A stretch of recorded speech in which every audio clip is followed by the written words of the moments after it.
Back in the van, Tammy's dad put on music. It was rap.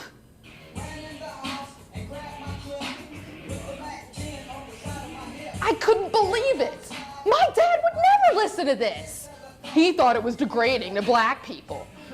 Tammy's dad loved it. He turned the music up so loud it hurt my ears. He started pumping his fist in time with the music.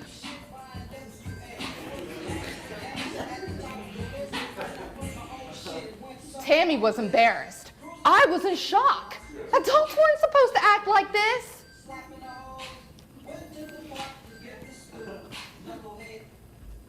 Then we got to the dog track. I had no idea a place like this existed. It stank. Tammy told me the smell was old beer. We didn't stay long. Tammy's dad took us back home. Then he went straight back to the dog track. My dad never went anywhere at night. Tammy and I were to sleep in the basement. Tree had done the decorating down there himself.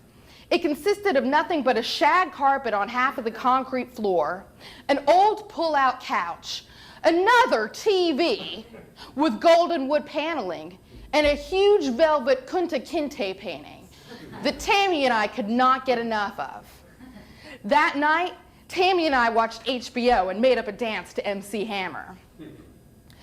The next morning, Tammy's mom cooked breakfast, and it was cooked in the same grease as the night before. And on the other side of the stove, there was this golden metal comb being heated over a low flame. I watched, paralyzed in fascination, as Tammy's mom took this thick, smelly green stuff and ran it all through Tammy's hair.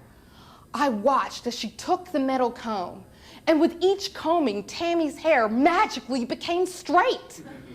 I begged Tammy's mom to do mine. I don't know, she kept saying, but finally succumbed. It worked. Kind of. But it didn't look nice and smooth like Tammy's. It looked frizzy and burnt. And later that day when I went home and Mom brushed my hair, half of it fell out. Just try to defeat these tangled tresses.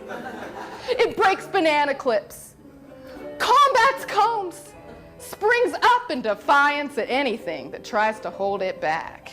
It's been clipped, thinned, twisted, dreaded, ironed, hot-combed, and bed-headed. And still there's no holding it back. It frizzes, it flakes, it splits, it breaks, it froze, falls out, reinstates self-doubt. I've tried every product, I've tried every cream, from Nappy by Nature all the way to Pantene. Yet nothing will work, that's why I'm causing a scene. Why isn't there something for hair in between?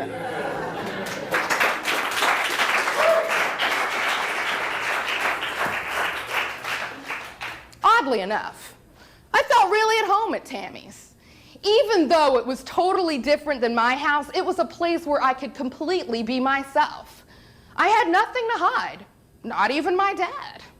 It was fine that I was black and white. It was fine with her. And since it was fine with Tammy, it started to become fine with me.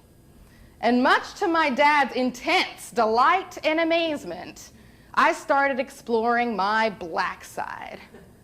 I started wearing baggy jeans and my dad's Rastafarian hat everywhere.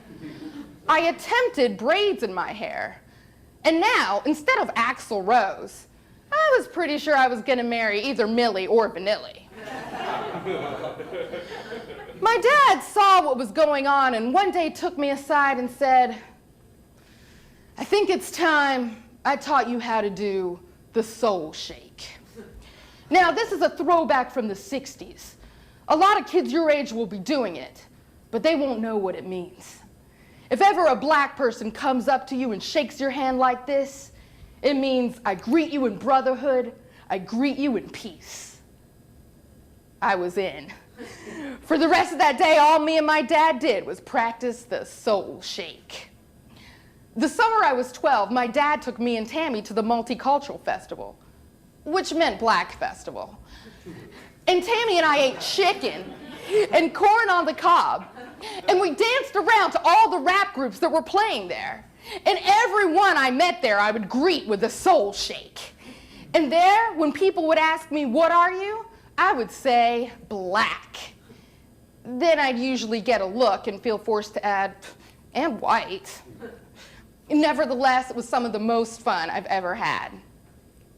That summer, Tammy's family came to visit her from Detroit. There were like 15 of them, and they all stayed in Tammy's 3-bedroom house. Tammy told me that they came from the projects. They had crazy nicknames like Tink and Squirrel. And they wore gold chains all over. And they spoke in such slang. They said, "What's up?" instead of "How are you?" And "Know I mean?" instead of "I agree." I tried to adopt their way of speech immediately, much to my mom's dismay. That weekend after they came up, I spent the night with Tammy, and we were all in the basement watching a movie, and everyone was talking so loud, laughing so hard, so black. And I remember thinking in my head, "This is great. I'm fitting right in with them. I've had it all wrong. It's great to be black." Then Tammy's Uncle Willie says, "Come on now, y'all. We're scaring this girl. She's probably thinking, just look at all these crazy black people." And everyone started laughing, even Tammy. I got sad and embarrassed. Why couldn't I be a crazy black person?